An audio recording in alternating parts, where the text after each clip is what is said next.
from what we've been told. Okay. The bodies represented are the same. Ravek seems to have people at a more senior level. Yes, up to a point that the same bodies are represented, but it's the additional people that are on the RMB, which Mr. Hipgrave identifies, Right. which I will come back to. All right. And obviously the court will have the point that representation of the same bodies doesn't imply that those individuals have the same expertise, even though they are part of the same bodies. The third strand is the nature of the information and analysis that Ravek gets when making decisions. And here we know that the RMB considers threat. So that's Mr. Hipgrave's first statement, paragraph 61. And we also know that this is different from what is contained in the threat assessments, because what the RMB is doing is getting those documents and analysing them. And we get that from Mr. Hipgrave's first statement, paragraph 57, where he says that the RMB gets the threat assessment. It's not their job to, as he puts it, and I'm quoting, question or second guess the assessment level, end quotation. Instead, what he does, or it's what the RMB does, is analyse the information to, and I quote again, reach an overall view of the threat potential, with that being, he says, a judgment and evaluative exercise rather than a mechanistic one. Now, the reason I mention all of this, and those quotes were from paragraph 61, is we'll come back to the difference in the closed session in detail between what the RMB does and what the so-called bespoke process involves. But what you can see from Mr. Hipgrave's first statement, paragraphs 57 and 61, is it's not just the information that matters, it's who is analysing it. Because under the RMB process, the RMB is analysing it. We know now, under the bespoke process, that it's Ravek that's analysing it. And that's a point that I will return to. Mr. Hipgrave also says, importantly, at paragraph 20 of his second statement, which is supplementary page 163, he says, and I quote, that the RMB analysis is qualitatively different from a threat assessment. So it's not enough just to have the threat assessment, because first of all you have the RMB's analysis, but then he's going on to say that that is itself qualitatively different. And in paragraph 31 of Mottram 2, which is supplementary page 152, he notes that the RMB process, and I quote, is focused on the wider issue of risk, not just threat. So this is all in the context of what is it that Ravek gets when it's going through the normal RMB process. So we know that RMB considers threat, and we know what it's bringing to the table when it's considering threat. It's the analysis, and it's the qualitative difference in that analysis. The second thing the RMB considers is impact. And that's Mr. Hipgrave's first statement, paragraph 62, supplementary, page 94. And there are a range of factors that go into impact, and I will come back to that. And then there is another factor, which I will not describe, but is set out in Mr. Hipgrave's first statement at paragraph 64. Just invite the court to have a quick look at that, given that I'm restricted in what I can Where's say. The bundle, which bundle reference? Supplementary 94. So I just want you, for your notes, to be able to jot that down, and I will come back to it. What paragraph is it? It's paragraph 64.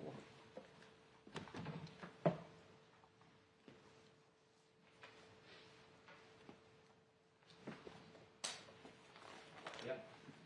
So that's another factor that is considered.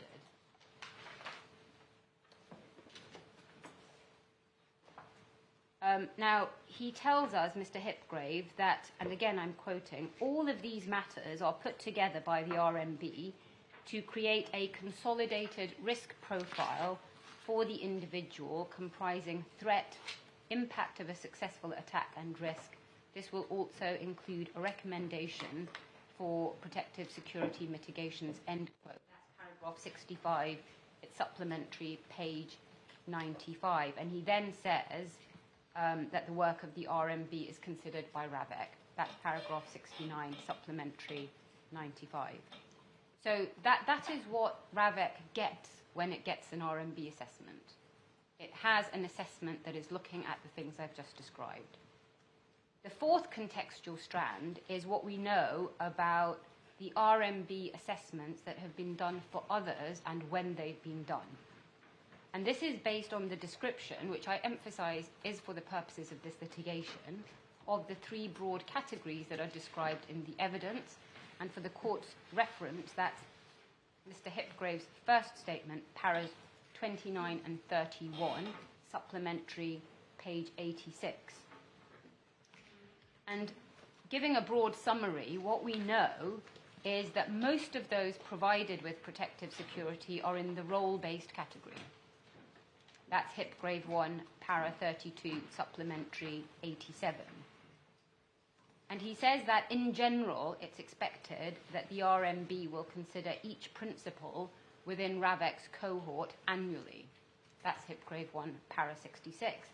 And that, in general, I should say, appears to be a reference to the annual consideration rather than to the RMB being done in the first place, because at the end of that paragraph, he makes the point that there may be decisions that need to be taken out of the usual RMB process, and he notes that, and I quote, urgent assistance may be required from the RMB Secretariat and such members as are available to assist on an ad hoc basis, end quote.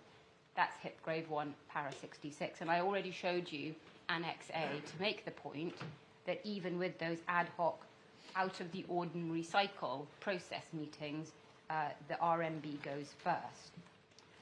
He describes the assessment as one important consideration for all decisions on the protective security to be provided to principals. That's Hipgrave 1, para 54, supplementary, page 91. Now, he does say in one passage that the judge relied on that the RMB may be invited by RAVEC to consider risk assessing any individual for their potential inclusion within the cohort. That's Hipgrave 1, para 59, supplementary 93. Now, the judge placed emphasis on the use of the word may rather than must. That's in the judgment at para 162. And in our submission, he was wrong to do so because, as the court knows, my submission from earlier today, there's nothing in RAVEC's terms of reference that suggests that the RMB is anything other than mandatory for anyone within RAVEC's remit. And secondly, there's nothing in the evidence of RAVEC's practice to suggest that the RMB was not carried out for those who had previously had protective security. And that is why we say that the appellant has been singled out in this unjustified and, we would say, inferior way. And I'm going to return in the closed session to give you some more submissions about that fourth strand. That is to say, how it's been applied in practice, the individuals to whom it has been applied, and so on. And if I may, I'm going to give placeholders, in case you're taking a note, to say that that's private point 1, so that when I come back to it in closed, hopefully you will be able to slot the submission in to the note that you're making. My lords, the errors in the judgment. There are 3 errors that the judge made. The first is that he said that the 2017 terms of reference did not require RAVEC to do an RMB before making decisions as to whether or not someone gets protective security and if so, what? So he treated it as something optional, and we say that's where he got off on completely the wrong foot. And even though he went on... Which paragraph is your criticism relating to? I'm going to go through several, but 162 is the one that I've just described. Thank you. Even though he went on to do the good reason analysis, so he considered the possibility that the 2017 terms of reference did require an RMB, we say that his starting point of the discretionary voluntary nature of it infected that analysis. Now, at the judgment 162, and if I can ask you to have a look at that, it's in the core at 135.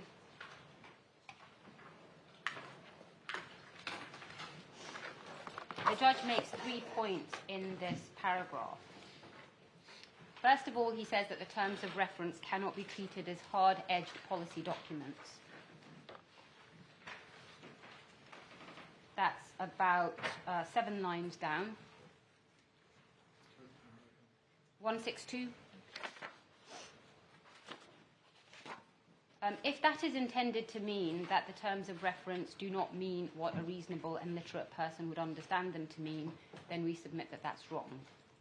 And that does appear to be what the judge means, because he then goes on to say the words, that the words cannot be taken at face value. And you see that just a couple of lines down. His second point is, he says it's immediately apparent that the words cannot be taken at face value because of the present point, which I've already addressed, so I'm not going to go back over that. I've explained why that is also wrong, that our construction doesn't lead to that conclusion. And then the third point he makes is to say that paragraph 20, like the rest of the document, must therefore be read on the basis that it is being used by RAVEC members, in particular at this time the chair, by reference to a number of value judgments. And he says that it is Mr. Hipgrave's evidence that the RMB must be invited to do the RMB. Now, I've already addressed that part of Mr. Hipgrave's evidence, so can I just say something about this wider point that the judge is making in this paragraph? This wider point crops up at a number of points in the judgment. So, for example, could I ask you to look at 158, which is on page 134. And you can see there that he says, about 4 lines down from the top, the subject matter at issue and the expertise and constitutional responsibilities of the relevant decision makers will be relevant to the court's task of construing the terms of the policy and the nature and scope of the practice. Now, as I hope is not a surprise to my lords, if that is intended to mean that this is relevant context which informs the court's approach to interpretation, then that's fine. But he seems to want to go further with this point. He seems to say that the court should interpret the policy in the way in which the decision maker has chosen to apply it. And if that is what he means, then that is wrong, and that is the second error in his judgment. So the first is the one I showed you at 162 earlier in terms of interpretation. The second error is this deference approach that he gives to the terms of reference as a whole. And as I say, it crops up in a number of places. Can I just show you another place, which is paragraph 175, and that is on page 141. So again, he goes back to this deference or expertise point. He says that the defendant's witnesses can be taken to have a thorough understanding of the RAVEC terms of reference, and you see that 4 lines from the top. Now that appears to be an application of the Hopkins presumption, because as you can see from paragraph 176, he rejected my submission that one cannot extrapolate from Lord Carnwath's judgment any general proposition. So 175 and 176 appear to be yet more of the expertise point that we've seen in 158 and 162. And you already have my submissions on why Hopkins is not authority for the general presumption that the judge appears to be applying, and therefore these paragraphs show an error of law.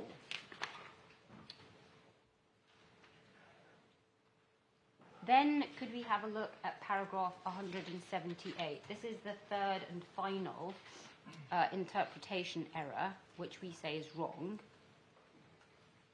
Here the judge appears to have concluded that the 2017 terms of reference... Sorry, I lost the paragraph. 159? 178 now, madam. 178, It's 178. It's on page 142. Yes. So this is the third error. And what he appears to have concluded is that the 2017 terms of reference did not apply to RAVEC's decision-making in relation to the appellant in 2020, and he doesn't therefore go on to consider the question about the scope of the terms of reference, and in particular who it applies to, and the fact that that is, in our submission, something that is determined by the content of the TOR. So that's the remit point. And we say that his analysis here has three mistakes in it. First of all, he ignored the fact that on the evidence before him, he knew that the appellant's interpretation is consistent not just with the language of the terms of reference, but also with RAVEC's practice. And I've put it in that way because that's my private point one again, which is who else has had the RMB? The judge had heard our submissions on that, and he made an error because he didn't take that into account. He also ignores the evidence of Mr. Hipgrave in Hipgrave 1, para 25. I referred to that earlier as well. That is also a paragraph which I will show you later, and it deals with the remit question. Page? Supplementary 85. Thank you. And third, he ignores the evidence of Sir Richard, which I've already covered with you, and that's Mottram 1, paragraph 14, where Sir Richard says they weren't applied to the appellant because of his change of status.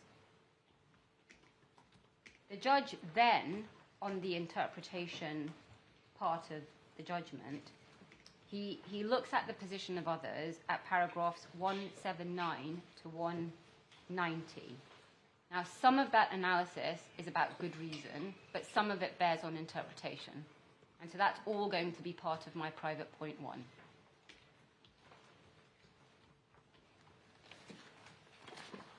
So could I now turn to grounds 1B and 1C?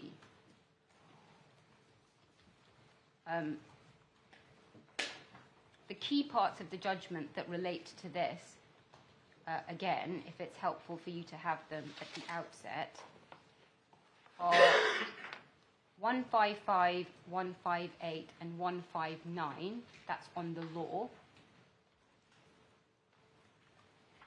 Did you say 159? Yes, my lord. And then on the facts and the application of the standard to the facts, it's 165 to 168, 170 to 173, 175, 180, 186, and 190.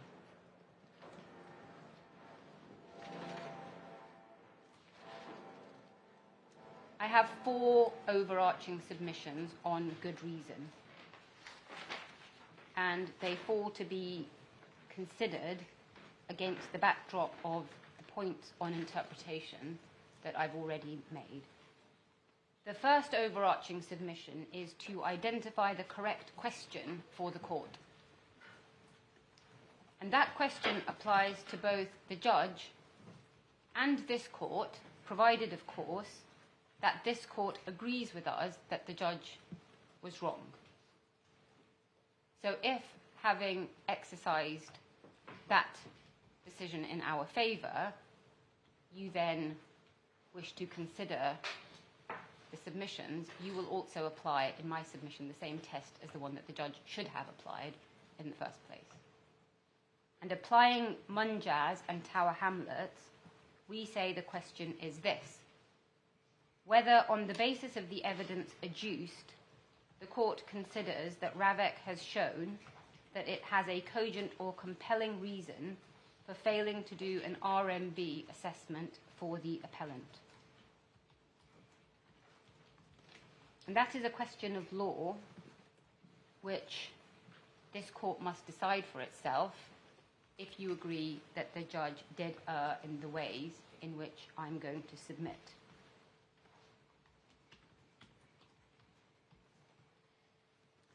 I'm going to address later on the factual findings on which that decision needs to be based.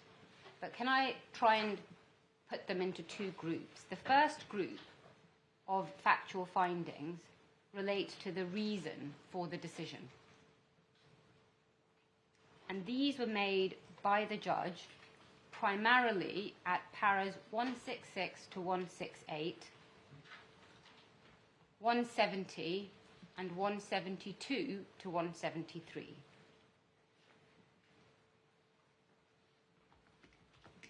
I don't challenge those factual findings as a matter of fact that that is the reason for the decision,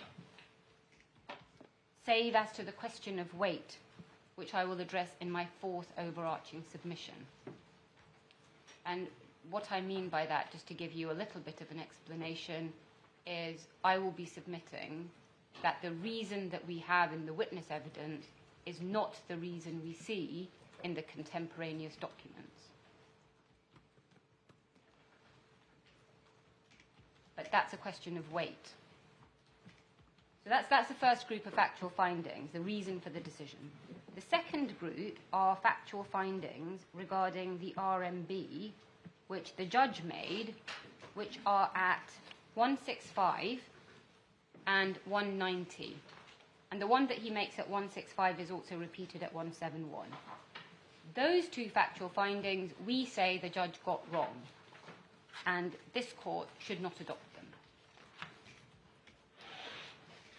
So that was the first overarching submission. The second is that the quality of the substantive reasoning that is needed in the context of this case and this departure from the 2017 terms of reference is especially high, and there are three reasons for that. The first is the importance of the safety and security of the appellant. That justifies the need for particularly cogent reasoning. I hope the court has had the opportunity to read the appellant's witness statements. He describes in them the position that he has benefited from in terms of protective security over his life. And that is an important backdrop for this point that I'm making now. And so if I could paraphrase paragraph 21 of what Lord Bingham said in Munjaz, we invite the court to scrutinise the reasons given by Ravek with the intensity which the importance and sensitivity of the subject matter, the safety and security of the appellant justifies. Second, we say the clear, unqualified requirement that Ravek's protective security decisions must be based on the RMB justifies the need for particularly cogent and particularly compelling reasons. And I've already explained that this is not based on some literal interpretation of the terms of reference. The court has seen the recommendations of the Tesh Review quoted in the EC and the rationale for why the RMB is so important. And we also have the practical application of the terms of reference. We know from the evidence how widely and consistently the requirement to do an RMB is honoured by Ravek. And there is no other person in all the evidence before the court that has been treated similarly to the appellant in being denied an RMB. And we say that that is the second reason for that especially high threshold. third, the extent of Ravek's departure from the terms of reference justifies the need for particularly cogent reasoning. And as I said at the outset, as my first introductory point, it's common ground that Ravek has failed to do the RMB in advance of taking the February 2020 decision. And we say that stark and wholesale departure from the requirement of the terms of reference is something that needs to be taken into account. So having made those two overarching submissions, can I just pause to look at the judgment insofar as it relates to what I've just said? I've already addressed substantively the point in the judgment at para 155. This is page 132. This is the Munjaz point. And the judge says there, he quotes parts of Munjaz, and after referring to paragraph 69 and quoting from Lord Hope, he says, I would emphatically reject any suggestion. He says, as will be apparent from what I say at paras 159, the background and subject matter of Munjaz in the present case could hardly be more different. And he essentially then says that what Lord Hope said cannot simply be carried over to the circumstances of the present case. That's at the top of page 133. We submit that as a matter of principle, those comments can be carried over to this case because there's no analytical difference that is relevant between the background and subject matter of Munjaz and this case. Can I just explain what I mean by that? The court will recall that I showed you the 3 points that Mr. Munjaz relied on that were described in paragraph 20 of Lord Bingham's speech. There was consultation on the code in Munjaz, and we say that we have the Tesh review and the College of Policing reports in this case. So just as that consultation heightened the threshold, so the Tesh review and the College of Policing reports heighten the threshold here. This is not advisory. This is not discretionary. This has been developed after taking those reports into account. There was the high importance of protecting detained mental health patients in Munjaz, and as I've just explained, there is the importance of the safety and security of the appellant in this case. So far we have 2 out of 3 in terms of the qualitative points. True it is, of course, that unlike Munjaz, the 2017 terms of reference was not issued by the Home Secretary. But that is not a material factor when it is remembered that there was no express obligation on hospitals to follow the code. So there was certainly a statutory backdrop in Munjaz, but that backdrop does not justify a different analysis on the facts of this case.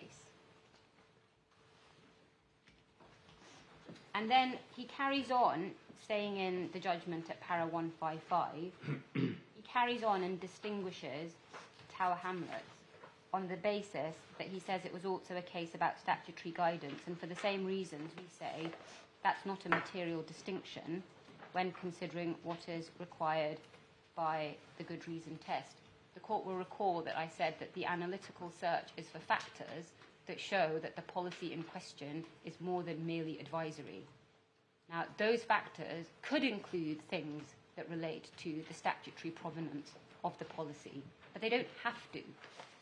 And you don't have to have that statutory provenance in order to get into Munjaz and Tower Hamlets.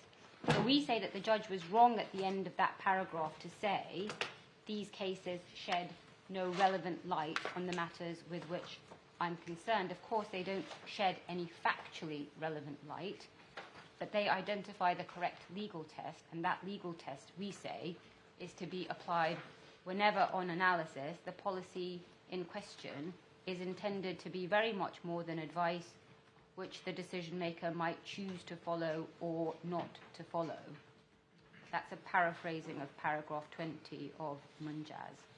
So, my lords, we say that the judge erred in the application of the Nadaraja good reason test because he failed to hold Ravek to the Munjaz standard of cogent for compelling reasons. That is the right test, and that is the one he should have applied. He applied a lower standard. Staying in the judgment at paragraph 158, which is on page 134, he rightly noted at the start of that paragraph that the Nadaraja principle is not a rigid one, and he also rightly noted at the end of that paragraph that the expression good reason is a protean one in nature. But that is because the answer to the question, was there a good reason, will always be fact sensitive. That's where we get the versatility. But we don't have a difference in terms of the applicable framework for that question in principle. That is there a cogent or compelling reason? And then moving through the judgment at 159, we see that he notes that the decision-making in this case doesn't have a statutory context. He says it's an aspect of the raw prerogative. Again, that's the same as the point I've already addressed, which is the source of the decision-making power doesn't change the need for the cogent or compelling reason. And the court may have noted when I was going through Raisi that that was a prerogative power case. So that was the ministerial statement about the ex gratia compensation scheme.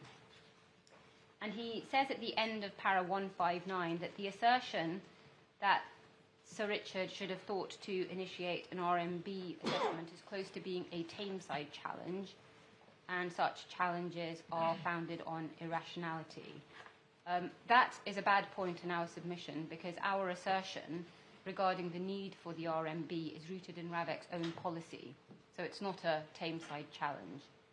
And then if we see paragraph 176, that is again the expertise point, which I've already addressed. That's page 141.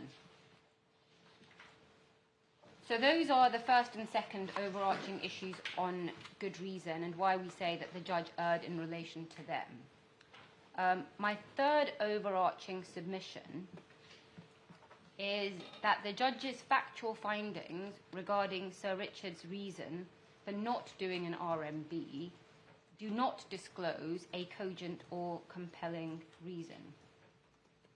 And I should say, for the avoidance of doubt and dealing with the respondent's notice point, that in our submission, the reason provided would meet the Wednesbury standard, would not meet the Wednesbury standard. Could I start by looking at the judge's factual findings? I gave you the references earlier, so if I could just go through some of those. So starting at 166, please.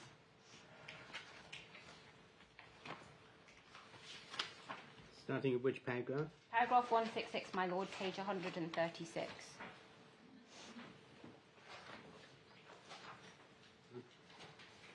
And you'll recall that I said that there were two groups of factual findings. The one that relate to the judge's factual findings as to Ravek's reason for not doing the RMB, and the second to his own findings. So if I can just give you the overview, 166 and 167 are describing the contemporaneous documents. So those are the three emails, 24th, 6th and 7th of February. Yes. 168 is summarising the witness evidence in Mottram 1, especially para 75. 170 summarises the witness evidence in Mottram 2, paras 36 and 37. 172 summarises the witness evidence in Hipgrave 2. Now, Mr. Hipgrave doesn't address Ravek's reason for not doing the RMB in February 2020, because obviously he wasn't the decision maker or involved with it, but his evidence is purporting to support and justify that decision. So that's why his evidence is referred to there. And there is a similar point which applies to 173, which is the witness evidence of the current chair. I'm not quite grasping what point you're trying to make by going through these paragraphs which just refer to the evidence. Because I'm about to make submissions on why he erred in what he found in them, and I want you to know what I'm basing my submission on. So it's these factual findings. It's the description of the emails, it's the bits of Mottram 1, Hipgrave 2, and Mottram 2, I should have said, and the current chair's evidence. And it's those specific passages. Yes. In relation to the others, the challenges that he makes himself the findings he makes himself, those are, as I said to you, 165, and the factual finding that he makes there is he says an RMB assessment had at the time certain significant limitations, which is referring to February 2020. And the court will see that on page 136.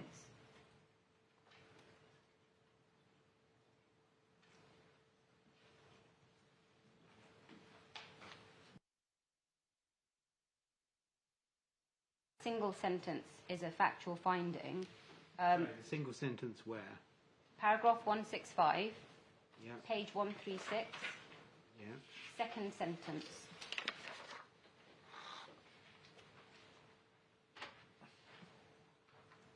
The good reason finding. I'm so sorry, my lord. It's a good reason finding.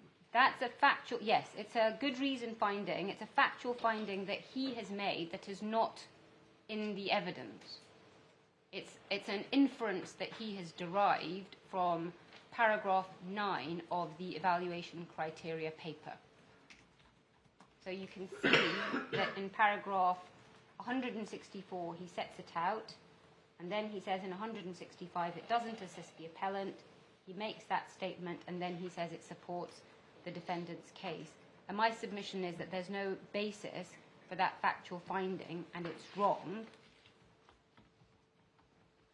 And there are 5 reasons why that factual finding is wrong. And the reason I want to make submissions on it is obviously, as part of the good reason analysis, this court needs to consider whether or not his factual finding is right, that in 2020 the RMB assessment had significant limitations.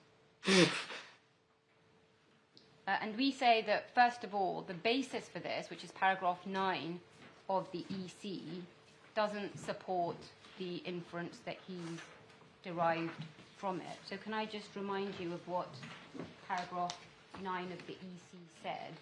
It's supplementary tab 12, supplementary tab 12, page 174. So we looked at this earlier, and the bit that the judge relies on is the bit after the redaction beginning the RMB review. So that's the passage that he's quoted in his para 164. And it's essentially a recommendation that there is a more holistic and in-depth look. That's what's being said. The fact that the RMB assessment could be made more holistic and more detailed does not, in our submission, mean that it can be inferred that at that time it was, as the judge found, significantly limited. Nor does the potential for improvement change or diminish the stated role of the RMB, namely, as we see at the start of that paragraph, that it was a crucial part of RAVEC's considerations. Third, there's no evidence that supports the judge's conclusion. So Sir Richard's evidence doesn't support that conclusion.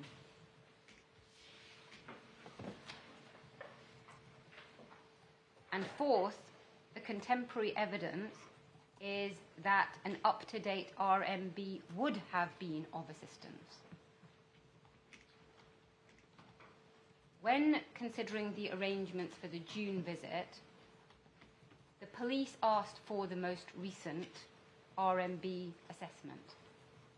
And you have that in Hipgrave 1, paras 131 to 132. So the police plainly considered that the RMB assessment was relevant for the purposes of the June 2021 visit. Finally, the point in paragraph 9 that's being made is different to the one that is being made by Sir Richard and which the judge describes in para 165. The EC is saying that the assessment could be made more detailed.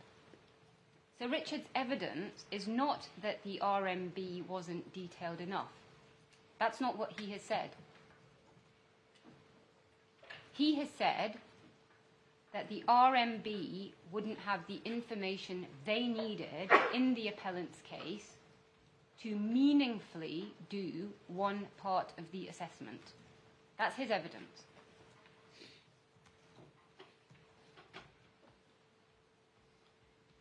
And I'm going to develop that point in the closed session, but the headline point is that the judge appears to have misunderstood Sir Richard's evidence on this. That factual finding in 165 is repeated, as I said, in 171. It's put in a slightly different way. But then, if I could ask you, let me just show you that, please. It's 138. And he says, far from assisting the claimant for the reasons I have given, and then over the page, the evaluation criteria support the fact that at the time an RMB assessment of the claimant would have been likely to be of less practical utility than the visit than certain arrangements. So that is a very similar point to the one he's making in 165. And then, if I can just show you quickly some bits of 172, which I'm going to come back to. He refers to the fact in 172, he refers to Mr. Hipgrave's evidence, and I think it's just over halfway through that paragraph. This means that a more focused, much more focused. Do you have that, my lord? Yes. That bit there, much more focused consideration can be given, informed in particular by the views of the MPS. So that, and then you see the latter part of that paragraph, which I'm not going to read out, in terms of what Mr. Hipgrave says about the role of the RMB. And similarly, in para 173, you see the evidence of the current chair. And if you go over the page, you will see that there is a passage which is redacted, which explains his view. The quotation begins, allows Ravek to reach. Yes. So the judge took into account all that evidence, and I'm going to address this in the closed session in detail by reference to what the RMB does, what is done in the bespoke process, what the difference is. I'm going to try and answer my Lord Master of the Rolls' question to me about how this figures, basically, in relation to the appellant. But I wanted to show you now that those are the passages I will be challenging. And then in 190, the judge says, and this is page 146, he refers to Sir Richard's view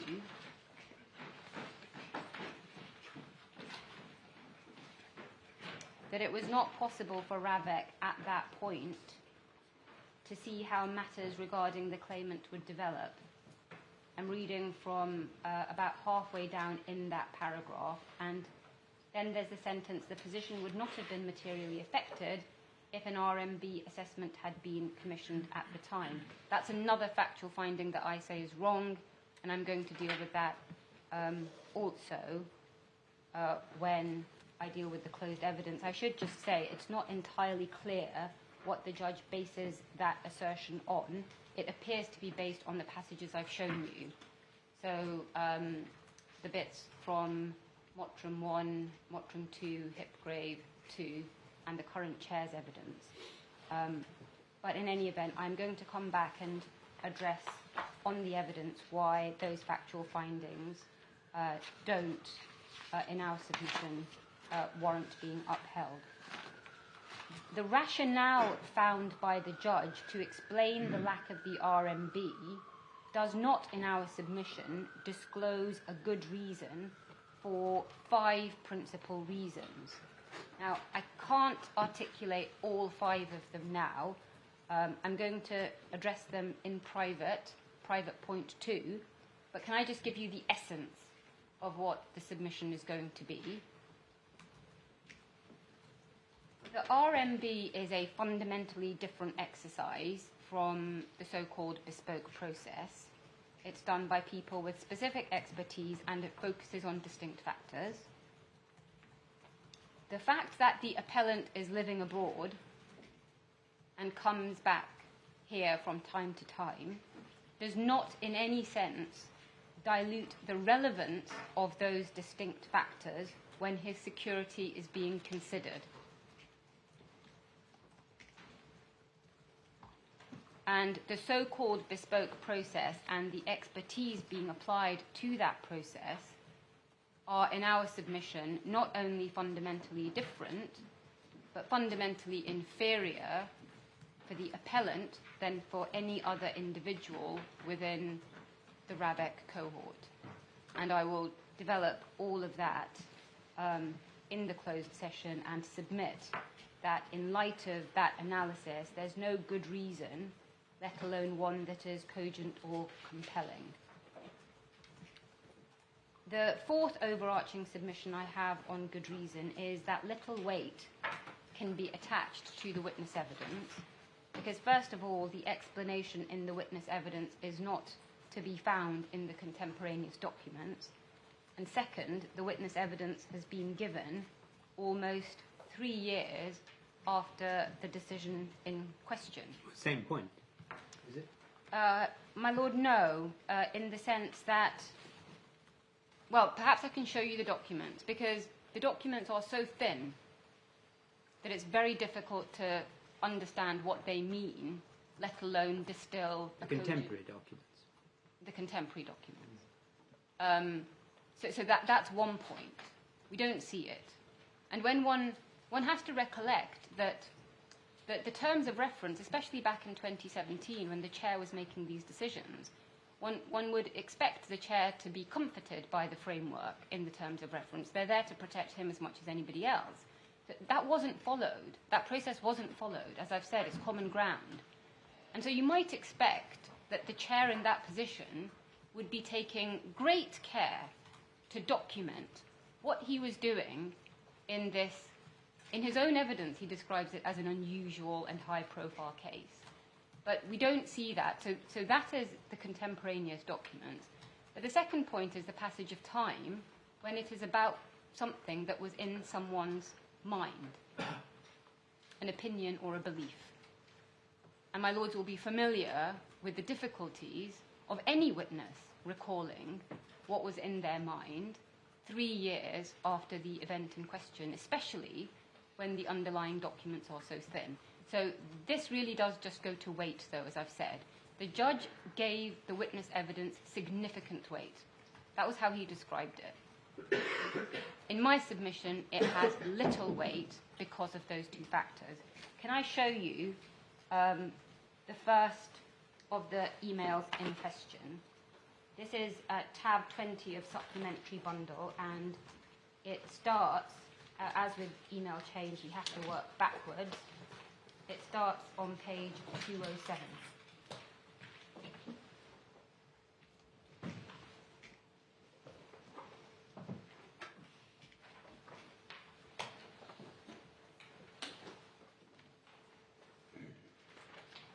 In the supplementary, right? Yes, and I'm so sorry. Could I just ask you to look at 206, because you can see the sender So you can see it's from Sir Richard at the bottom of 206. It's 24th of February 2020, sent at 1910.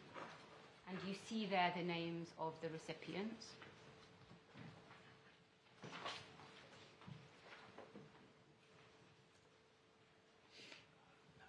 Yes. And can I ask you just to have a look at this email? The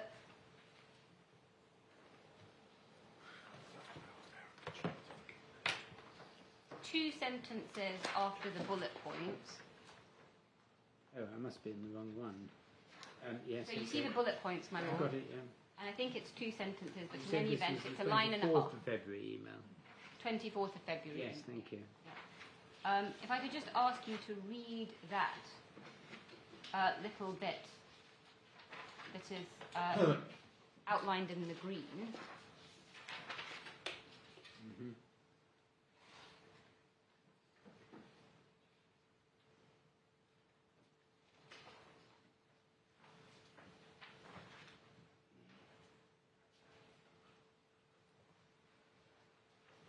Yes.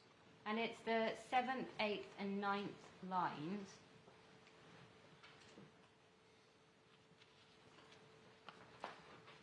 That are the focus there.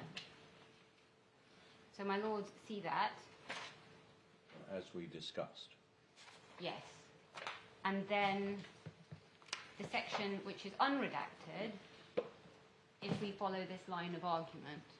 So the argument is there above, and then the consequence of the line of argument, as he puts it, is there would be no RMB. So that is the sum total of the contemporaneous explanation from the chair. Now, what we have in response to this email is one of the recipients querying what it means. So it's so unclear that one of the recipients doesn't even understand what its meaning is. Can I show you that email? That's on page 204. And you see halfway up that page who it's from. That person was one of the recipients. It's sent 2 days later on the 26th of February.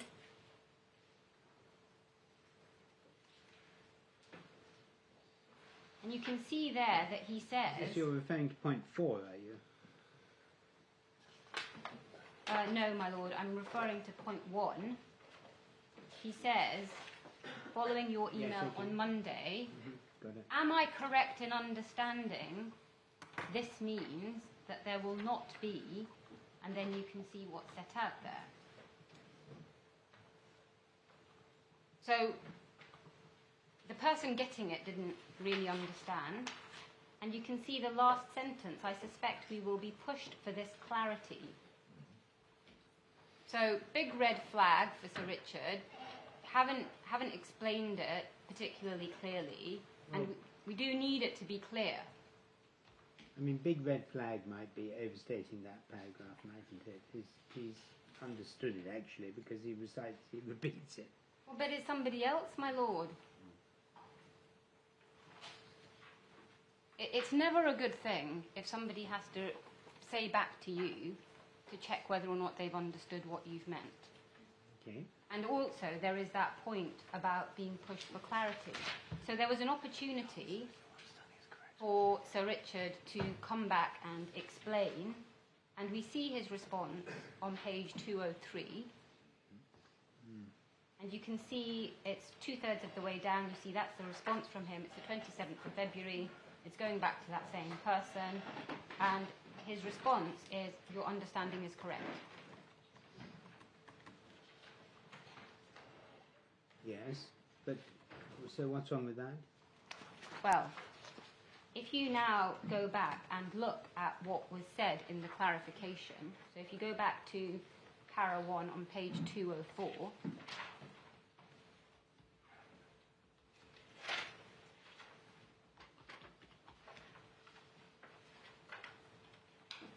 It doesn't say anything in terms of the methodology not being meaningful, which is the explanation we have in the witness evidence. What it's saying, if I can paraphrase, is we're not doing the RMB because we're doing something else.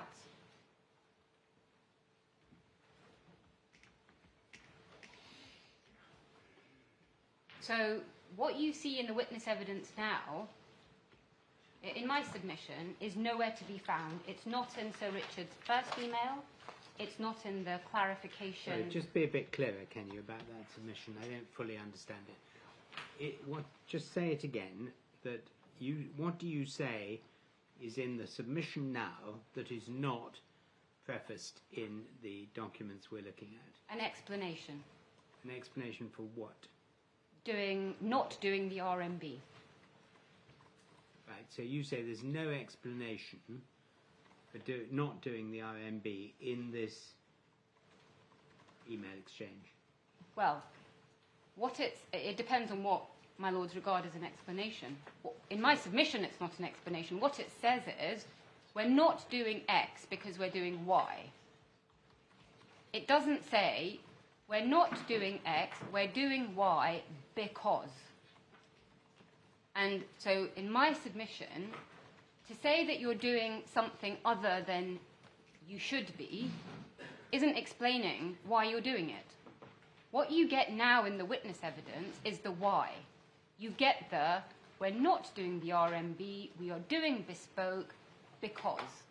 There's no because in these 3 emails.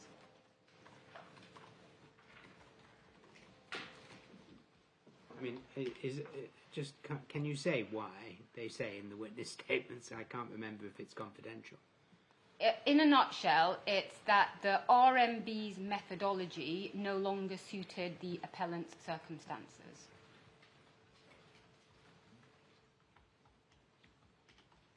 Right.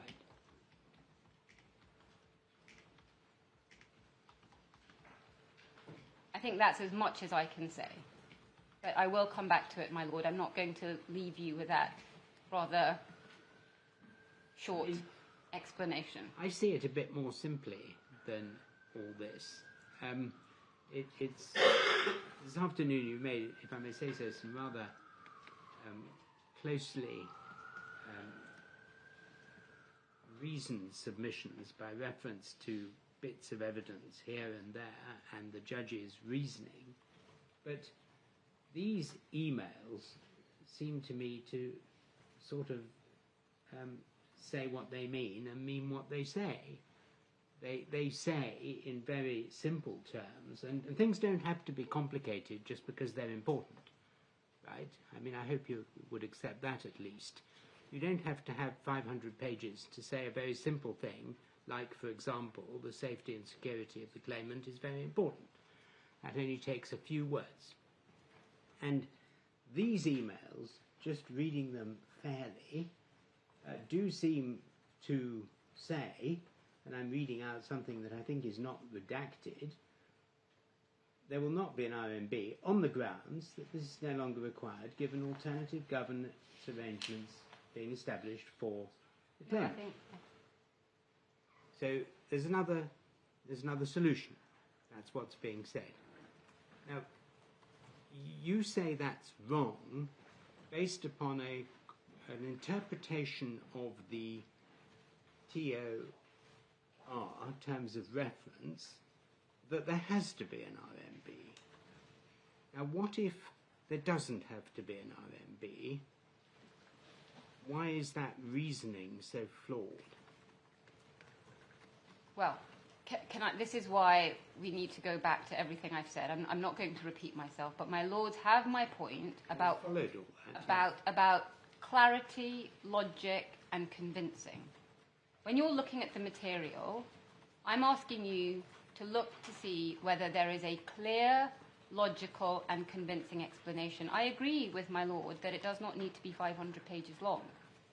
The brevity of the emails is not the point. It could have been succinctly stated. But the brevity is an indication of the thought that was perhaps being given to it. But what you don't see I mean, you're not suggesting this wasn't taken unbelievably seriously, I'm sure. I'm not suggesting that at all. I'm suggesting that the reasoning that we see is not clear, it's not logical, it's not convincing. And the reasoning we see in the witness statement is similarly, as I will develop in the slows. This is why I'm picking you up, Ms. Fatima. You state that as if it is obviously the case. But which bits, my lord? You state that the reason given that I read to you a moment ago is not cogent, convincing, and whatever the other word is you use, as if it's a fact. But what I'm trying to get you to explain is why you say, when they are considering the situation, and I put it to you this morning as well, of a member of the royal family who's stepping back from his public duties and going to live abroad, and will come back on ad hoc occasions yet to be specified, and I'm conscious that some were specified in an email from the private secretary, but leaving those aside, why it is self-evident, or why we should take it as self-evident and hold that it was the judge was self-evident but wrong about this, that an RMB wouldn't have helped in the decision that a bespoke arrangement is a better arrangement for this person, for the protection of this person. Yes, and my lord, I am in some difficulty, as I hope the court will appreciate, because I cannot give you my full submissions. Well, no, but I mean, is your full submission, but I think we do get the point. We understand what private point 1 is and private point 2. I mean, is your submission the comparison with others, or is the submission, what is it that makes it self-evident that this was not cogent? I entirely see where the court is coming from. You will recall that when I gave you my contextual points, the second, the third and fourth was the information that RAVEC gets when it does the RMB, and how it's then approached that for others. So there are two parts to the answer to my lord's question. Right. When I will hopefully show you what the RMB does in more detail, when I can make more candid submissions showing you, it will be my submission that there are things that the RMB does, very significant things, views that it gives that are now being done by others. Now, one has to anticipate and assume that Sir Richard knew that when he was writing these emails. He knew that in depriving the appellant of the RMB, he was going to be taking a decision which meant that this person was not going to be getting all of that analysis. Well, there had been an RMB earlier, right? Yes. Yeah. But one wasn't going to be done before the 2020 decision. So that's one part of why I say not cogent, because the chair knew, I infer, I hope reasonably, what an RMB was. What an RMB was, and what the benefit of the RMB is as compared to the something else. Now that requires me to evaluate... I mean, this is why I'm bemused, really, because something else might easily be an RMB. But we know it's not. At a different time. Of course, but we know it's not. We know it's the bespoke process. So instead of the RMB, I'm going to give you a bespoke process. But we don't know that. At this point, we don't know that. What he's saying in these emails is governance arrangements will be established. I mean, I don't think it's confidential on a case-by-case basis. You know, that's what bespoke means. So we're setting out a process. Could I just ask my lord to look at page 204 just to make sure? I am on 204. Just the little bit in green. Yes, I just wanted to... I'm looking at point 1 of the email. Yeah. And that's what he says is correct. Yes. Yes. So, in fact, my lord has made one of my points for me, which is it wasn't even articulated what the process was going to be at that stage.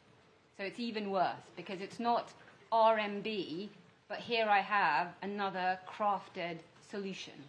it's RMB, but I'm going to do it as and when. You see, this is the trouble with subjecting this kind of decision-making to this kind of very, very close scrutiny. And I'm not saying if you're right about the fact that it has to be subjected to this very, very close scrutiny, then you're right, and we will have to do it not only in this but in every other case. But the problem with it is that the decision he takes here is not as to what everything that's going to be done in the future. No. The decision is that there isn't any point in having an RMB now because he's changed his position and Yes. leaving the country, and we don't know how much we'll see of him in the future. But when we do, we'll have to take case-by-case steps. Yes. Now, to say that that decision has no good reason, is irrational, or anything, whatever language you want to use, is difficult because it's sort of kicking the ball down the line a bit. And Well, saying, I'm not doing that, my lord. I'm saying... No, you're not kicking the ball down the But line. he's- But maybe this he is. decision is only about as an interim stage. But, well, could I analyse it in this way? That there's the what we're not going to do, and there's the what we're going to do. The what we're going to do is unclear, as at this particular time frame. Obviously, we now know what has been done, but as at 24th, 26th, 27th February... But you're putting, if I may say so, and I don't want to put it too colloquially, but you're putting your money on the absence of an RMB as at February 2020. And what I'm suggesting to you is that this decision is not really making any final decision about when there will be an RMB. It's just saying that the claimant is leaving the country, stepping back from royal duties, and will deal with what happens in the future. Yes, and there's a response I want to give, which I'm not able to give to that particular question, because it's confidential Well, information. you've given me two answers, I think, actually. Since I know what's in the confidential information, I don't actually... Well, it's about the things that haven't been done. Yes. It's about the nature of the RMB, which, as you told us, and it's about others. Is that right? That's what There's another part to it. I'm not trying to be... that you can't even... That I can't say. I Okay. can't say. All right. But my lord, I'm not putting all my money on it not being done at this particular point in time, because we are where we are in the point in time, and my lords have evidence, and I will take you to it about what has been done in the interim. Now, can I just...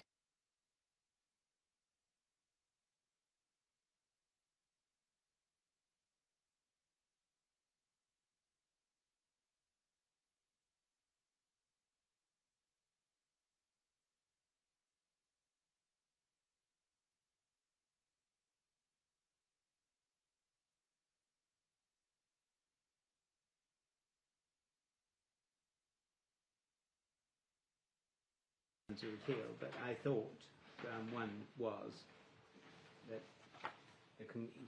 the judge erred in concluding that there was a good reason not to follow the policy of the executive committee, and that the policy was that an RMB should be done before taking a decision. I thought that's what it meant. I'm so sorry, my lord. Could you just repeat Your that? ground says the judge erred in concluding that there was good reason not to follow the policy, the terms of reference. Yes. And I understood you to be saying that what they didn't follow was to commission an RMB. Yes, that's correct. So that's why I said you had put your money on the decision not to have an RMB in the letter of the 28th of February. Yes, but what's relevant to considering that is what has been done. So I think my lord gave me the example. They could have done RMB plus plus plus. Yes. It's highly unlikely that we would be here if that's what they'd done. The reason we're here, given their failure to do the RMB, is because of what has been done. So it's a comparison between what he is entitled to in our submission and what he's got. That's why the failure matters. That's why they needed to have a good reason.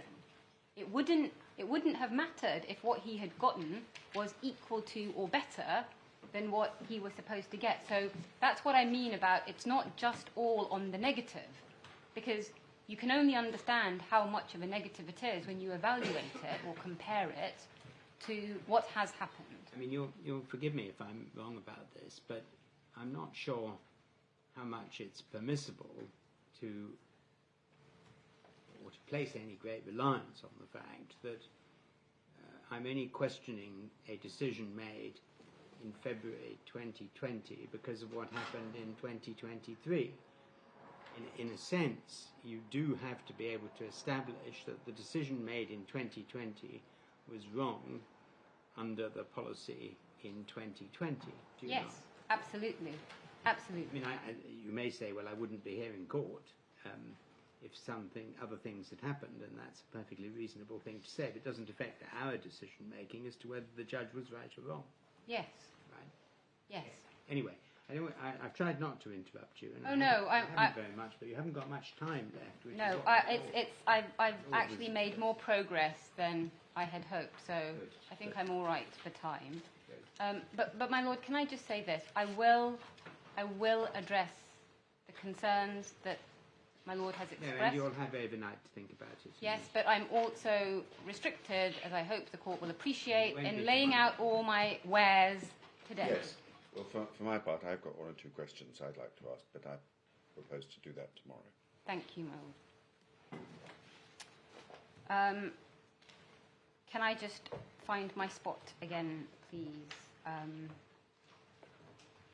So I had shown you the evidence, and I just want to show you the judgment on the evidence. 169. I mean, It's paragraph 169, and it's page 138.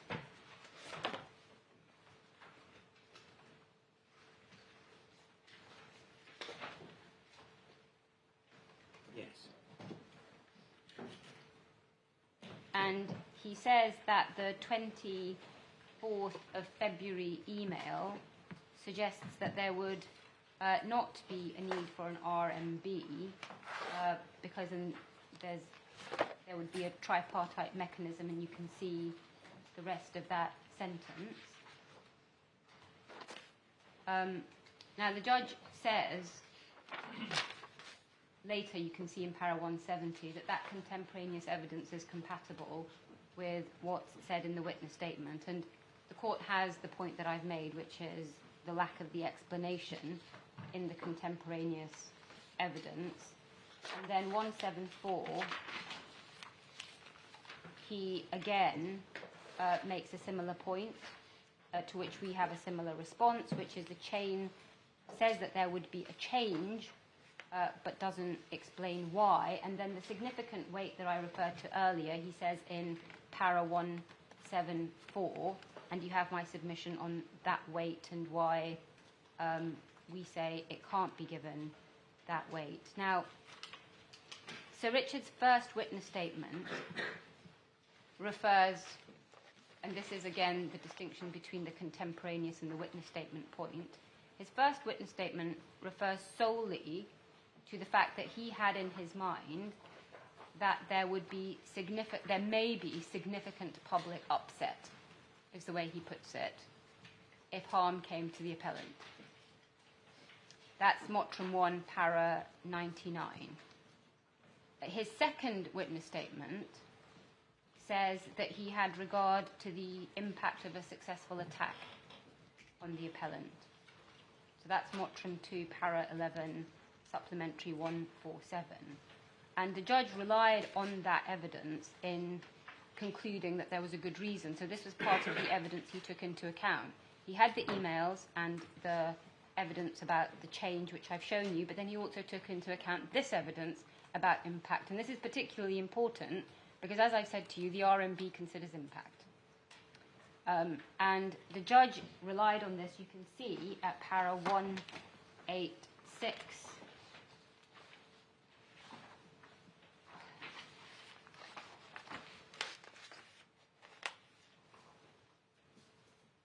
You can see there he describes this.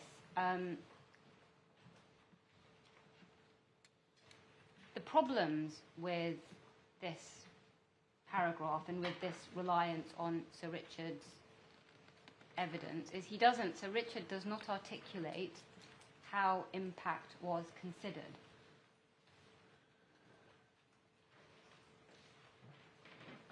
And there's no suggestion that it was in the structured way that we'll come on to see is done by the RMB. And there's nothing in the contemporary materials at all about impact. Now, all of that is to say that on one of the major strands that the RMB considers, that is impact, we have the witness evidence of significant public upset and impact of successful attack. We don't have any more. The court doesn't have any more as to how that was done, what was done, and there's obviously no paper trail. Now, again, in terms of, my lord, I see my lord the master of the rolls. Well, I can anticipate what's coming, my lord. It's a 500-page point, isn't it? No, my lord, it's not. It's really not the 500-page point. It's the, actually, there is not an explanation for a critically important part of what the RMB does. Well, the judge says it would be bizarre if they didn't have it in mind. Of course, it would be bizarre if you didn't have it in mind in a general sense. I'm sure if you stopped anyone on the street and said, you know, if an important public figure was hurt, what would you think the impact would be? Everybody would have a knee-jerk reaction. That's not what the RMB does. No. But RAVEC itself, I mean, the judge says the impact both at home and abroad of a successful attack on a particular individual lies at the heart of the rationale for RAVEC's existence. Yes. So what else are these people appointed for? Well, my lord, when you say these people, I would say the RMB and RAVEC. That's the point. It's a dual-layered system by design. And so I entirely agree with you if you're reading RAVEC as including there the RMB. And that's the whole point. That's why we're here, because we're saying, yes, of course this is what RAVEC does when it does it properly. When it gets the RMB to look at all of these things that it has said the RMB should look at after recommendations in a review. And I think I, anyway, understand. This is a process challenge. The RMB is separate from RAVEC. RMB has special expertise and would have addressed the impact on the claimant in a way that it has done for others. And in those circumstances, you say it is unfair and inappropriate and improper not to follow the terms of reference. And that's very clear. And you say it's not any use saying, well, there's other things you could do without a very close analysis of why that is sufficient in comparison to the expert analysis of the RMB. Especially when one looks at how others have been treated. Yes, well, that is included others, because yes. I know that's a large part of it, but we're not going to discuss others in open. No, but my lords, that explains that this isn't some arid point about, oh, well, your process says you've got to go to that body and you didn't, and that was bad. This is about substance, as I've shown you by going to the evaluation criteria, but it's also about, let's actually look at how the RMB came out on these cases and what's happened here, and I will be asking the court to look at the individuals. I will be asking the court to do that. That's my ground too. Yes. And I will be saying it is irrational. Yes. It is irrational. Well, it's a different point, but it's part of this analysis of impact. It is at the heart. It's 1C or 1D, yeah. Yes, 1D and ground 2. That when you actually look at how the RMB has evaluated impact and the conclusions that RAVEC has come to, taking the RMB report into account, and then you look at what RAVEC has done for the appellant and the conclusion that it has come to, something has gone wrong. It does not make sense. That is what I am going to be submitting. And so I don't want to be labouring the point about the RMB and the terms of reference, but one doesn't understand the significance of this until one gets under the bonnet and looks at how things work. Your answer to my lord is the RMB is qualitatively different. Precisely. From RAVEC. Precisely. Different expertise. Yes. And a different outcome. Yes. And he's been deprived of that, and yes. he should not have been in the circumstances of February 2020. Yes. And to respond to my lord, I'm not trying to in any way say that RAVEC doesn't have expertise. I said that at the outset, but my lords have seen that the RAVEC expertise kicks in at the risk evaluation stage, not the risk analysis stage, and that's RAVEC's own choice to have done it that way. Two-tier. So RAVEC is, of course, considering, and the judge rightly notes, of course, risk evaluation and risk analysis. Yes. So RAVEC is risk analysis, RMB is risk evaluation. The other way around. Sorry.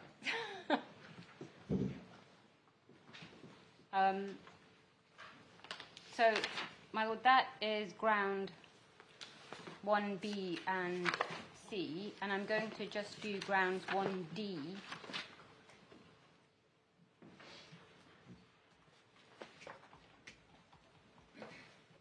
I think the way that we would put it, if I had to put it in a nutshell, is that we would say there's nothing better than an RMB. Yeah. And that's why it's used for everyone else. Now, just grounds 1D and 2 in brief, because I can take this quickly.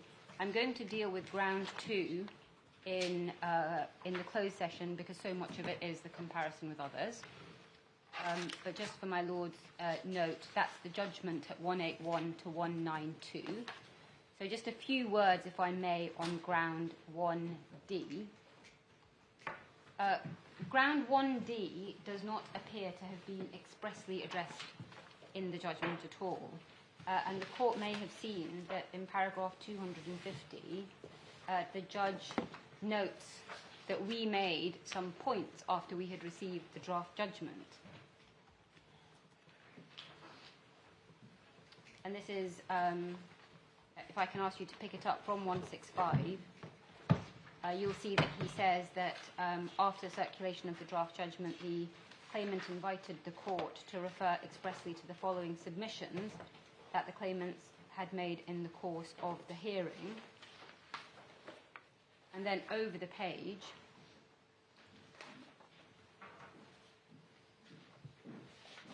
it's the third point in that paragraph. Third, the claimant says that without an RMB analysis, RAVEC could not lawfully reach the conclusion that the claimant should not be treated as within the OVC.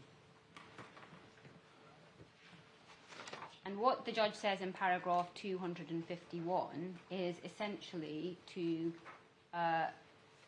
say that there are further examples of the overarching problem with the claimant's case, and then to refer to other parts of his judgment. Those other parts don't appear to address this at all. So you see he refers to paragraph 201. That's not something that deals with this, certainly not expressly. What ground 1D is trying to get at is that when Sir Richard made the decision in February 2020, he didn't have a proper factual basis on which to consider whether or not to treat the appellant akin to the OVC, because he wasn't properly informed. And that's because we say he didn't have the RMB. So he took a decision about how to treat the appellant without thinking about it in the way that the terms of reference require. So you can see that this point builds on the other points, but it's really, again, the point about impact.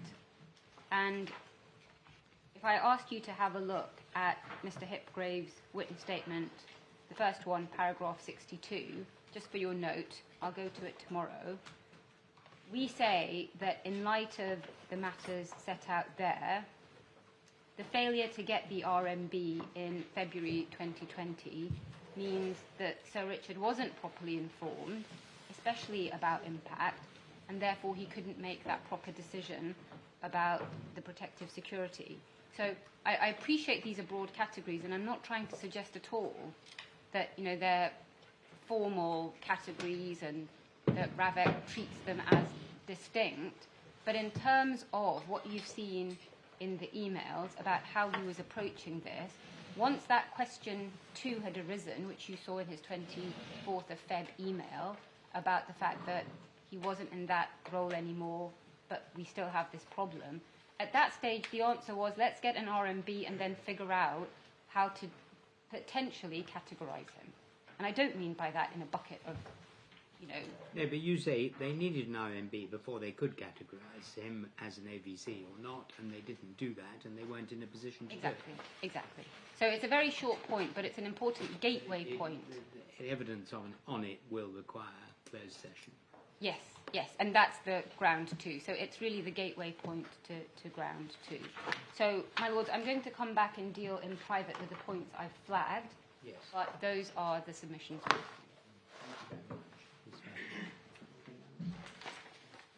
Thank you very much. Sir James. I was just briefly, by way of introduction, if I may, the decision under challenge is the one in February 2020, as the Court has noted on a few occasions now. That's in the core bundle at page 367.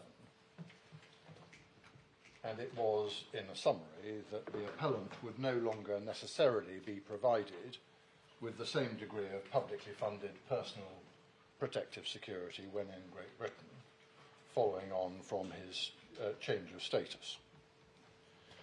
It's important to emphasise that the decision was not that personal security of the kind previously provided would under no circumstances be provided in the future. Rather, it was simply that that security would not be provided on the same basis as before because of his change of status and because he was now going to live abroad for the majority of his time. But he would be provided with personal security to the extent appropriate in certain circumstances, and those circumstances would need to be considered in the future. That was the nature of the decision. So the decision in overall, but we submit accurate summary, was that he is now in a bespoke position with bespoke arrangements having been made for the consideration in whatever detail RAVEC and the other bodies involved consider appropriate in the future. And once that is apparent, it is self-evident, we submit, that we are in territory in which there are no right or wrong answers.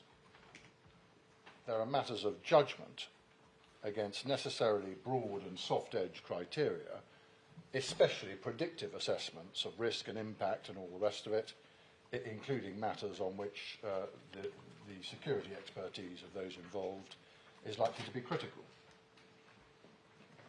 The key evidence in relation to the decision-making and the reasoning of RAVEC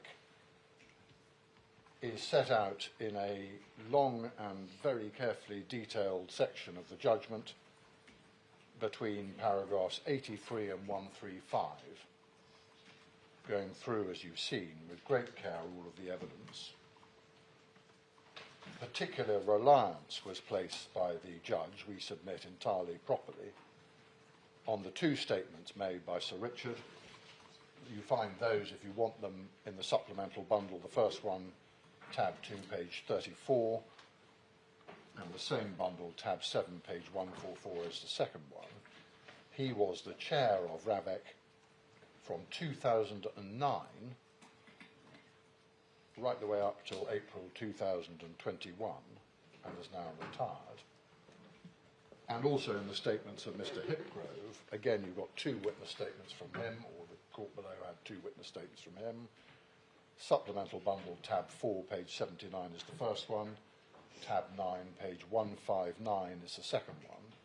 And you have their background and their experience, and indeed their expertise, summarised by the judge, particularly at paragraphs 11 and 16 of the judgment. I emphasise one final point by way of introduction. Most of the careful and detailed description and analysis of the judge, the detailed description of the evidence, of the decision-making, of the factors taken into account in considering his personal position, and so on, and indeed the myriad other grounds of challenge, are no longer challenged in this appeal. And therefore the rest of the judgment, as it were, aside from the grounds, the relatively narrow grounds on which permission has been granted, now provide the unchallenged backdrop against which those narrow remaining live issues fall to be considered by this court. It is therefore, for example, uncontroversial in this appeal that the decision did not fail to take into account any material consideration. That was old ground 2. It was dealt with described by the judge in terms of the description of the ground at 137 of the judgment, and was disposed of at 238 to 249 of the judgment. Well, all you're really saying is they didn't get permission to appeal on the other matters. My lord, they didn't, and there's been no application to revisit No, that. absolutely, but, Can I just give you doesn't mean it's common ground. I'm not suggesting it is. No. But it is important for the court to appreciate what is no longer live at this level. Yes, well, I think we understand it's definitely not live at this level. Very well. In which case, you will also note that what is not live is that the security arrangements in the decision were not unreasonable. That was a rejection of the rationality ground, 138 of the judgment, and then 238 to 249, where the judge took grounds 2 and 3 together. And there was nothing procedurally unfair about the decision-making.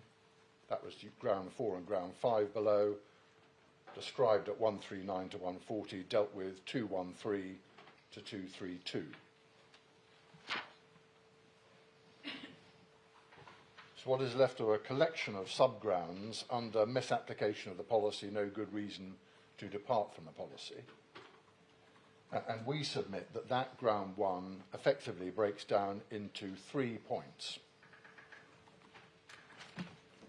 First, that the judge, it is said, failed properly to construe and apply the terms of the 2017 TOR, and should have held that in every case, in every context, an RMB analysis must be obtained before a decision is taken by RAVEC on the provision or not of protective security, and needed to be taken here. In brief summary, and I will develop each of these in a moment, but in brief summary, our response to that ground is that it requires an overly rigid reading of the terms of reference, and in any event it is clear that there can be departure even from the most rigid and anxious, if I can describe it in that way, policy. The second point that is made is that in considering whether RAVEC had good reason to depart from the ordinary approach of an RMB assessment, the judge was wrong to show respect to the primary decision maker, to recognise that there was no relevant statutory context here bearing on that question, and to treat that as significant, and to draw on an analogy with the Thameside duty, which, as you're all very well aware, is a duty to make rational inquiry. And our submission in brief response again in relation to that second main way of putting the case is that the judge was right to recognise the relevance of the expertise and indeed the constitutional responsibilities of the relevant decision makers in concluding that there was good reason in this case. And we've got a respondent's notice point, as you know, which it might be thought to be dancing on the head of a pin to some extent, but we raise it anyway, which is a question of law as to how you approach that question. That point is actually of some importance. Some broader importance. It may not be in this case, but it's of great importance. It is. It's whether or not it's a rationality standard or it's an objective Yes. thing for the court, effectively. We're back into that territory, but you'll have seen the significance of that, but that fits under the second point. Yes. And of course, if a rationality standard is to be applied, then ground one rather falls away in the light of the findings as to the rationality of Ravek's approach that were made by the judge and that are the subject of a live appeal now. That's the second issue, anyway, or the second two bits of the second issue. The third main point is that the appellant contends that the defendant, Ravek, did not have a good reason to depart from the usual policy of obtaining an RMB assessment. No good reason, cogently, and other adjectives expression. Well, there'll be a question about that, but to some extent that takes one back into the expertise issue, because you can produce any number of adjectives or adverbs to describe a concept, but ultimately what may matter is the substantive things that feed into the level and degree of the court's scrutiny. And my lord and I have had that debate on a few occasions in the past, including in relation to controversial policies like Rwanda. I have a vague recollection of it. I thought, you're not the only one, my lord. So anyway, that's the third basic thing. And again, in summary response, we submit that the usual position, which we fully accept, as set out in Ravek's terms of reference, was that decisions on the make-up of Ravek's cohort would be informed by an analysis produced by the RMB, but here the decision made by the experts involved, including, I add at this stage, both the chair of Ravek and the chair of the RMB, who was the main second party to the email correspondence you've just seen, was that a different approach was not merely appropriate, but a better one in the circumstances. We will say, secondly, that there was good reason, however judged, by which I mean by reference to whatever standard that is judged, and it lay in the appellant's unique circumstances requiring the sort of bespoke approach that one has seen, for which purpose, i.e. for the purpose of those unique circumstances, the RMB assessment was neither appropriate nor especially informative. And as an aspect of that, and finally, the conclusion was that bespoke process was better suited to the appellant's circumstances, so the decision was in essence that the appellant would be better served by this approach, not, as the appellant appears to assume without foundation, deprived of some form of useful procedural benefit or advantage. And indeed it might be thought to be a striking feature of this case that the appellant is complaining that it was unlawful for the decision maker to consider his case directly and specifically, and to go on by virtue of this decision, or deciding to go on considering his case directly and specifically in the future, rather than simply applying a more broad approach to it. That is, it might be thought, rather the reverse of the usual case, which is to argue that there should have been less discretion exercised and not more.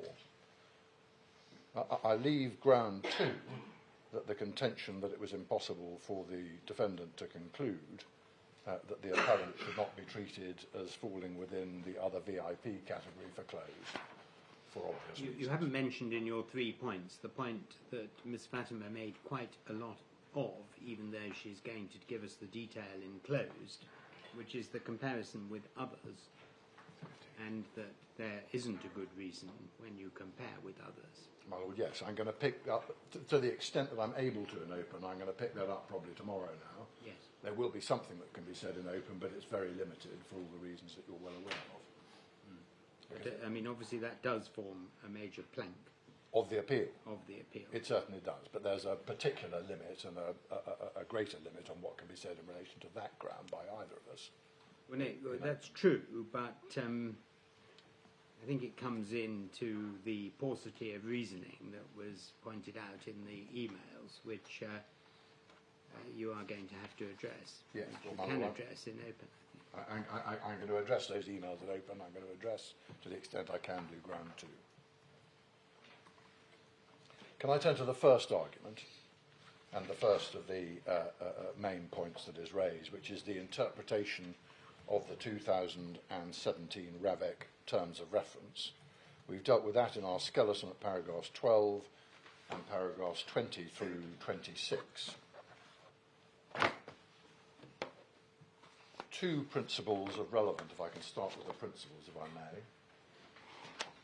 The first is that the interpretation of a document, a policy document, a guidance document, whatever it may be, whatever its essential character, is an objective question for the court, as we accept, although the policy, if that's what we're dealing with, is not to be interpreted as if it were a statute or a contract.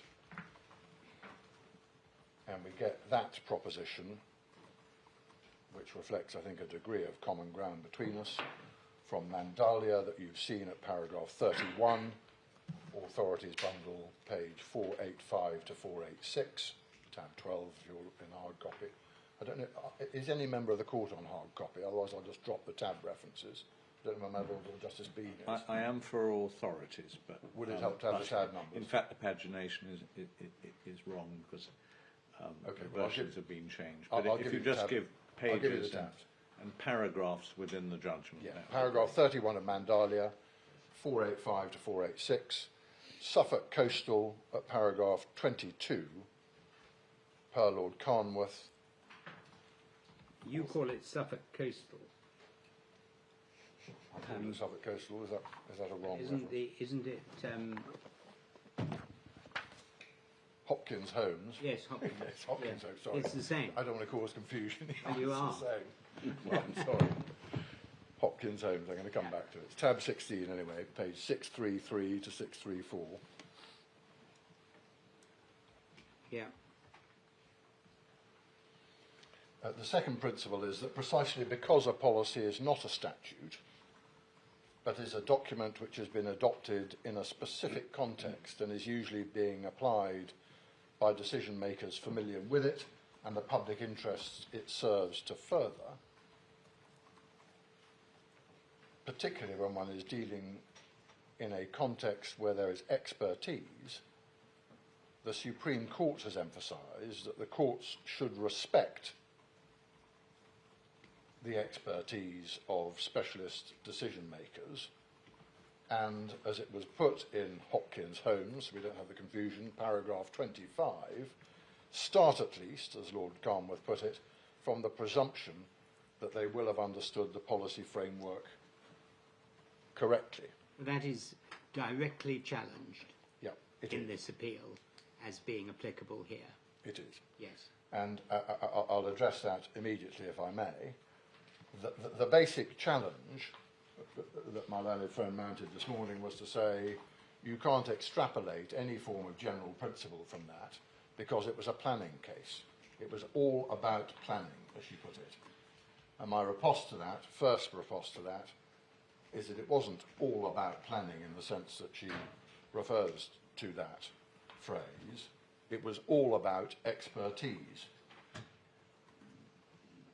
You'll recall the passage in Lord Carnworth's judgment, and you probably ought to read paras 22 through to the end of 24 as a piece, because he cites from earlier judgments of Lord Reid about the Raisi principle, it being an objective matter for the court in ordinary cases, and then goes into the expertise bit in paragraph 24, which is the critical one, 24 and 25, which is the critical one for our purposes.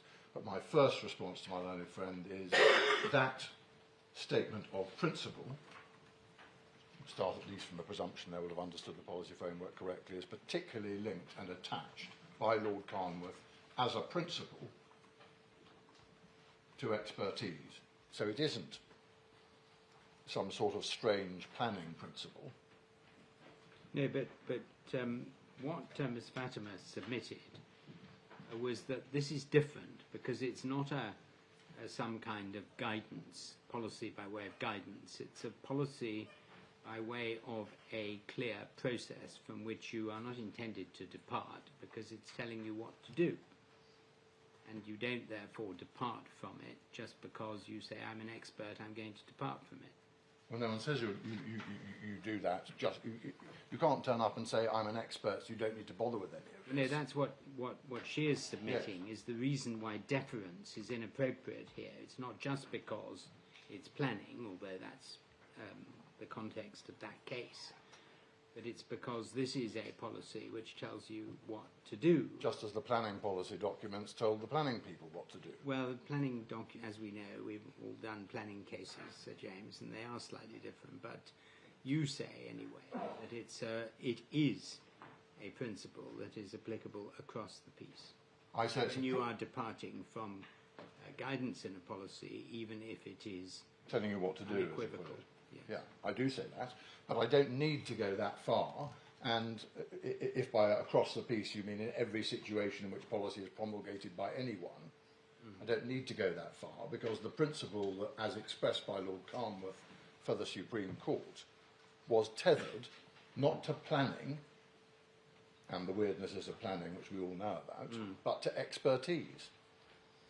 So there's a particular reason. Well, I mean, can I just put this to you? The other cases in the immigration context, it isn't right to say that expertise is unique to a situation like this in security matters or planning matters. No. Even in immigration matters, where you have some very clear policies for decision makers to follow, the decision makers do nothing else but make these decisions on the basis of these policies. And what I think Ms. Vatimus submits is it's a distinction without a difference in this situation. But that would apply equally to undercut the application of it to planning, because you could say that about planning. My submission is that in relation to immigration, to take that example head on, it will depend on what the policy is and who's doing what with it. What she says is that there it is quite clear that despite the expertise of the people making the decision, you don't pay deference to their expertise. You look to see whether they have followed the effectively mandatory guidance, and then if not, you look for a properly, cogently explained good reason. Yeah. And that, of course, you bear in mind that the decision has been taken by an expert, but that's not the beginning and the end of the matter. Well, none of the reasoning in those immigration cases puts it the way my Lord has put it. You take into account their expertise and then you discard it. And that is no doubt because the policies that they were considering in those cases were policies that applied to a large run of cases going through the system and decision-making by officials at all levels, including the most junior, in relation to the run of cases. That's why I say it all depends on the policy and what you're doing with it, because there may be different bits where you are, I don't know, for example, designing a particular specialist part of the system where the argument might play in the context of immigration. But again, one doesn't need to solve all the ills of the world in one go. The fact of the matter is that here we have a paradigm example of a short, crisply expressed set of terms of reference being operated by people who are appointed for the specific reason that they are expert in this field. And my submission is that that is a fortiori the sort of context that led to the principle in the planning context that Lord Carnwath was talking about. It is directly about particular expertise in a particular context requiring it. And so I don't really care whether in certain parts of the immigration world you might be able to say that some people are expert in it because they do it day in, day out, but it's a very different circumstance, and the circumstance in which they are expert is non-comparable. But if you take the base principle as one which is tethered to expertise, and that's how it's expressed. I just wanted to be sure that you were going to meet the point that is put against you. That's the reason. Well, my Lord, that's my answer. My answer is it's a principle that is tethered to expertise. Here we have an absolutely paradigmatic case of expertise. and that renders the application of the principle described by Lord Carnwath in the planning context as being a fortiori applicable, and it certainly cannot be dismissed on the basis that it was all about planning. Well, I mean, I'm not going to you're going to take us to the cases that you think are relevant, but it was pointed out in argument that the Hopkins principle was not referred to in later cases where they came back to the good reason approach. In the immigration sphere. But the only case in which, to which that was, in relation to which that point was made, or the principal one, was the Hamati case, which you'll recall. I do. And the Hamati case was again a very different context. It was about detention in the immigration sphere. It was a broadly expressed policy that cut across all forms of detention in that immigration context. So not a context that attracted that sort of expertise analysis. And the issue there, the principal issue there, was whether or not the policy was to be treated as being law, in inverted commas, for the purpose of EU law. As you'll recall, you see that from the context in the head note, which you will remember. And so the significance of Hamati is not to undermine in any way the statement of principle from Hopkins Holmes at paragraph 25, also unanimous Supreme Court, with its tethering to expertise. The explanation for the non-reference to that case is either the total incompetence of counsel representing the government in that case, or because the Supreme Court, and indeed counsel representing the government, did not regard that principle as being relevant in that particular context. So we respectfully submit that the absence of reference to Hopkins Holmes in Hamati cannot possibly be equated, which seemed to be the suggestion, with the idea that the Supreme Court were in some way, shape or form restricting the application of the principles set out by Lord Carnwath in paragraph 25 solely to the planning context. There is no suggestion whatever that the Supreme Court thought it appropriate to row back from that principle or to disagree with it. So that's what we say by way of principled answer to the way in which this is sought to be attacked by my learned friend, and the case law on which she relies. It's perhaps also worth picking up on the basis that one's considering what government policy is for this purpose, and I'll come back to this point by reference to the Good Lord project, which my Lord, I know the Master of the Rolls will recall. But it is at least worth remembering that in at least one of these cases, the Supreme Court in the Friends of the Earth case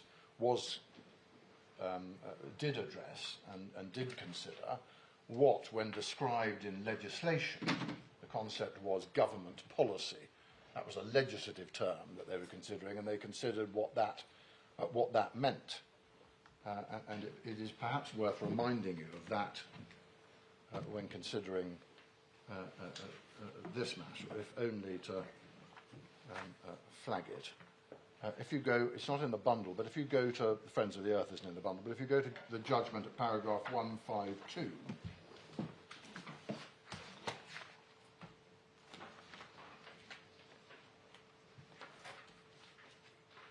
and the second paragraph, second half of 152 on page 131, do you see a reference to Friends of the Earth, Supreme Court Friends of the Earth in 152, halfway, about 7 lines down, page 131?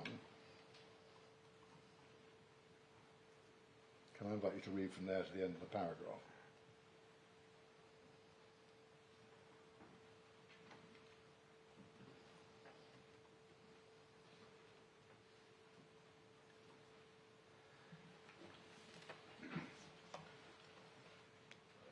So there they're calling for something which is so clear and unequivocal because they're tying it to the reference to legitimate expectation. Again, it's to some extent, it's a throwback to the basis of principle from Nadaraja, but you see an application of it in Friends of the Earth there.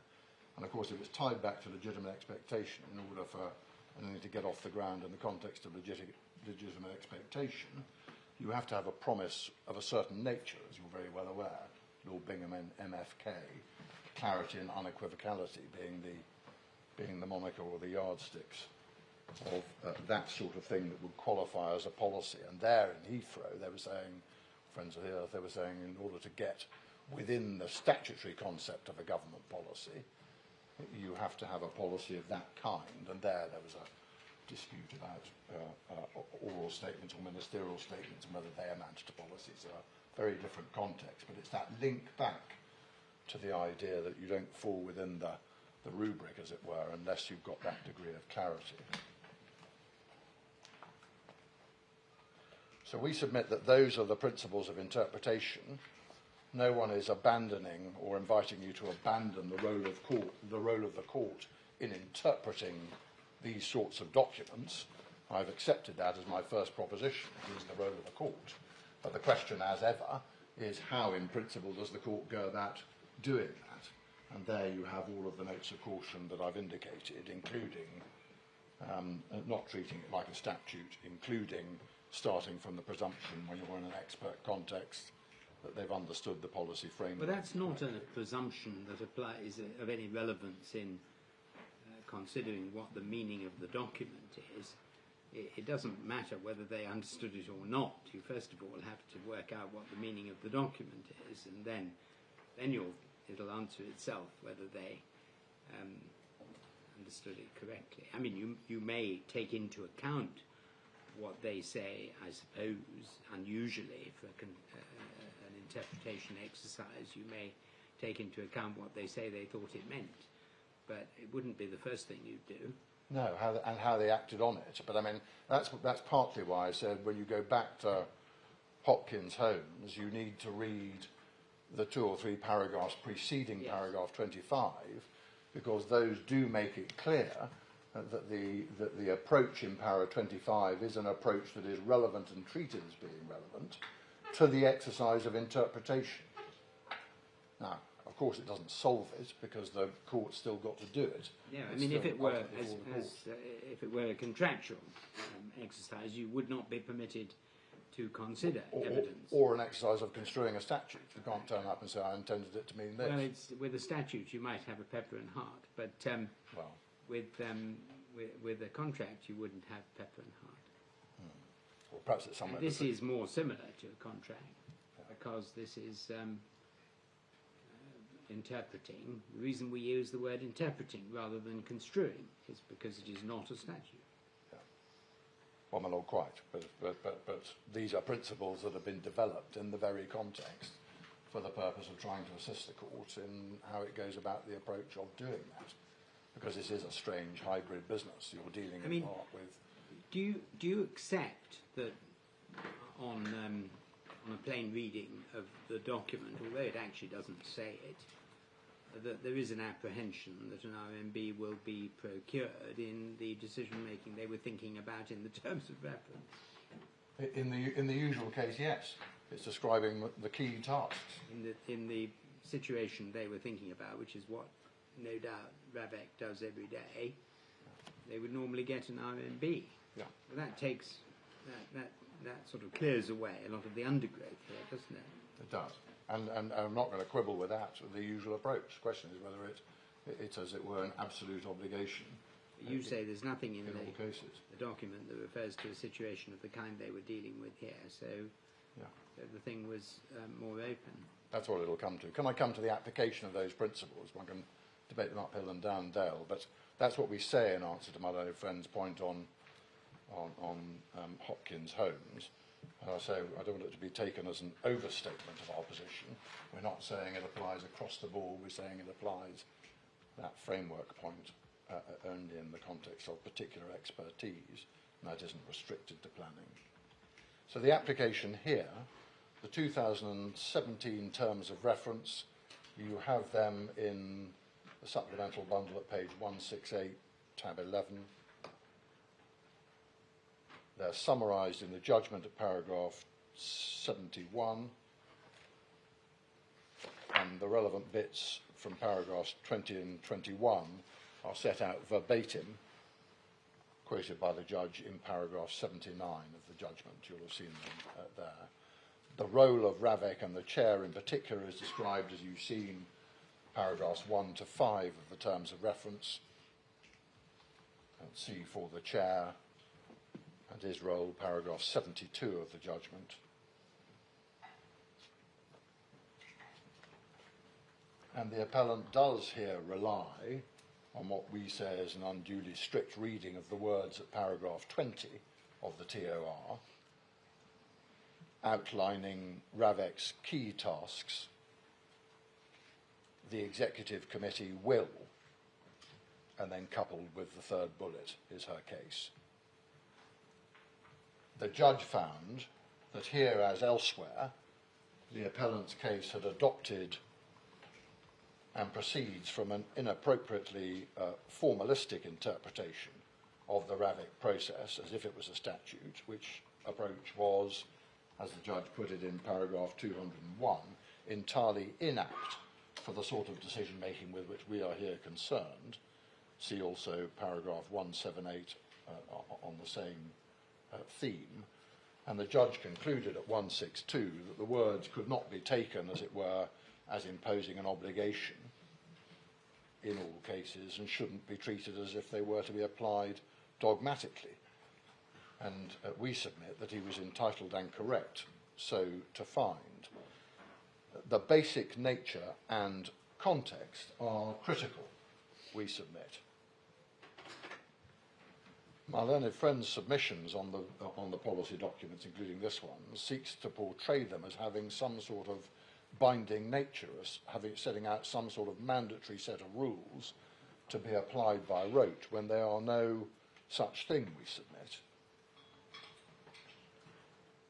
And given the nature of some of the submissions that have been made, it is perhaps important to remind the Court of the point made by the Supreme Court in the A case, when it came to review how policies worked and how they should be approached by the courts when challenges were sought to be built upon them.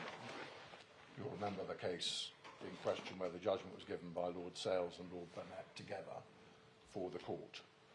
And they said, as you will recall, this is page 905 to 906, policies are different from law. They do not create legal rights as such. That was a passage that was quoted, as my Lord will recall, at paragraph 56 of the 2023 Good Law Project case. Paragraph 56 is at page 994, and the Court of Appeal in that case, again as my Lord the Master of the Rolls will recall, went on to emphasise in that paragraph why that statement, in constitutional terms, why that statement by the Supreme Court was so. So a set of important constitutional reasons identified by the Court of Appeal in Good Law Project 2023, para 56. And that's why I say the nature of the context and of the exercise is key. Not all guidance or policies are the same, as was made abundantly clear. That was the central nature of the issue, as my Lord will recall, in the Good Law Project case. There are different types of policy. Everything depends on context. Everything depends on the specific facts.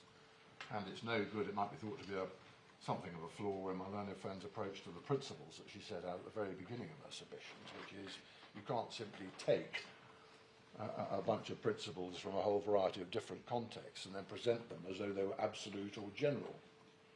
Almost everything in public law is critically dependent upon context, and our context is no exception.